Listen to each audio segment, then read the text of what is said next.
In front of me is Motorola Edge 6 Fusion, and today I would like to show you how you can apply Apple layout on this Android.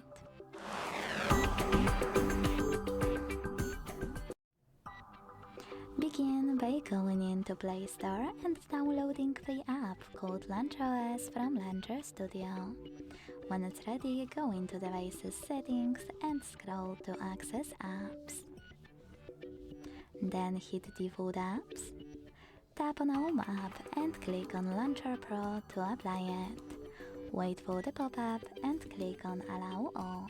Then wait again. As you can see, Apple layout was applied successfully on my device.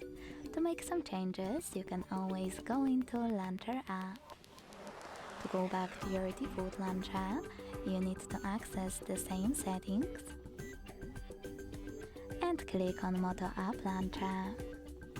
Thanks so much for watching. If you enjoyed this video, leave a like, comment and subscribe. Bye!